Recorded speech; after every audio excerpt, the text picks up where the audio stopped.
ఈరోజు మొత్తం కూడా రాత్రి కనీసం రోడ్ల మీద చూసినాం. ఆ రోజు పరిస్థితి నోట్లు బంద్ చేసినప్పుడు.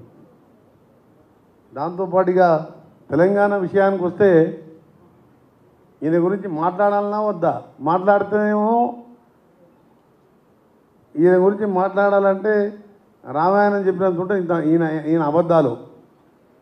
ఆయనని తిట్టినా వేస్టే. ఇప్పుడు ఆయన గురించి మాట్లాడినా టైం వేస్టే అనిపిస్తుంది. ఎందుకంటే నేను ఒక 4 నెలలుగా మంత్రిగా, ఇప్పుడు ఈ 2 నెలలు వివిధ కాన్ఫరెన్స్లో తిరుగుతూ ఇక చచ్చిన పాముని మళ్ళా చంపేదెందుకని చెప్పినట్టు ఆయన తిట్టినా ఒకటే, ఆయన గురించి ఎక్కువ మాట్లాడినా టైం వేస్ట్ అని నా ఉద్దేశం. ఎందుకంటే 1-2 స్థానాల్లో డిపాజిట్ కోసం ఆయన పోరాటం చేస్తుంది తప్ప ఏ ఒక్క స్థానం వచ్చే అవకాశం లేదు. కాబట్టి నా టార్గెట్ అంతా ఇవాళ కులాల మతాల మధ్యన ఘర్షణ తీసుకొచ్చి ఎన్డీఏ కూటమితోనే మా టార్గెట్ ఇక్కడ.